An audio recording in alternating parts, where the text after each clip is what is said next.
Hi, I'm Dr. Bertice Berry, and I need to tell you a story. My oldest son had just graduated from elementary school.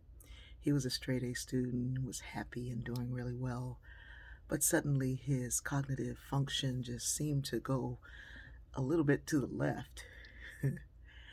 um, we had some evaluations done and found out that he struggled from having been born with some difficulties.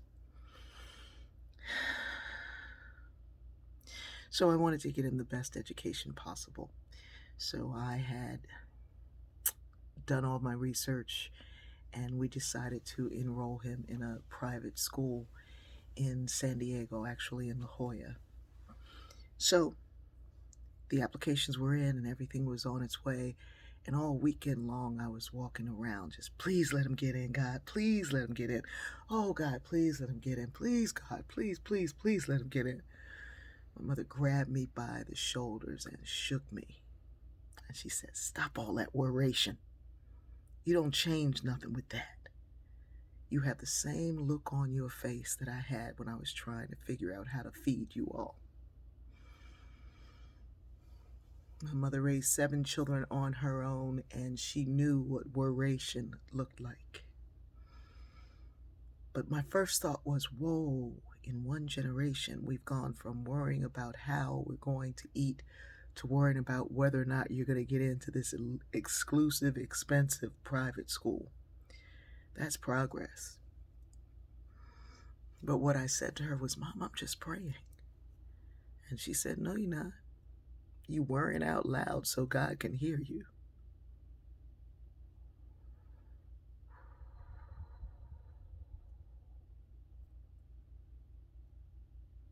So I asked the question, what did you do to stop the worry? And she said, I did something instead. And I remembered her going downstairs to wash our clothes. I had clothes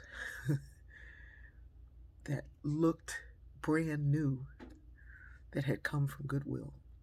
My mother could wash clothes and care for them so well that the colors stayed, never faded, and you always looked crisp and clean and beautiful in whatever it was that she had laundered. Instead of being in fear, she did something to show love. The scriptures tell us that perfect love casts out fear. What is perfect love? It is just love, without condition, without weight, without if you, then I. It is just love. And her act of love was giving us something that she couldn't give us new, so she gave it to us like it was better than new. I remember after my mother passed away, I had a skirt, and someone said, where'd you get that? I said, this is 30 years old, and I paid $25 for it. They said, there's no way that's 25 years old. And I started crying because I wondered who's going to launder this now. But then I could hear my mother say, stop all that worration. We are in a state of worry and anxiety and worry and anxiety. And instead of doing something to show love, we're spreading worry. Oh, I'm so anxious. Oh, I'm so worried. Oh, God, please. Oh, God, please. You're worrying God out loud. Show love for your neighbor. Go cut somebody's lawn. Go plant something. Write a letter to somebody who's in care. Go show a child who doesn't know how to ride a bike how to ride one. Wear a mask when you do. Do something that shows this world that perfect love casts out fear. We're one generation from people worrying about whether or not they'd be beaten when they went to vote. And some of us are worrying about that even now. Go in love. Walk in love. Speak love. Sing love. Share love. Do something creative. And when you begin to worry, sing a song. But please, Stop messaging everybody and texting and calling and spreading worration. Don't try to say that word because you're going to sound kind of crazy. Stop watching the news.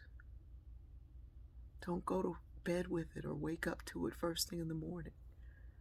Put on some music. Dance. Perfect love casts out fear. My mother say your worry don't change nothing.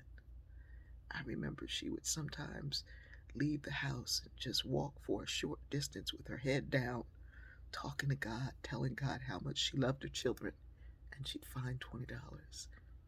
She'd be washing her laundry, and somebody would knock on the door with fresh vegetables that she turned into some kind of a magical meal.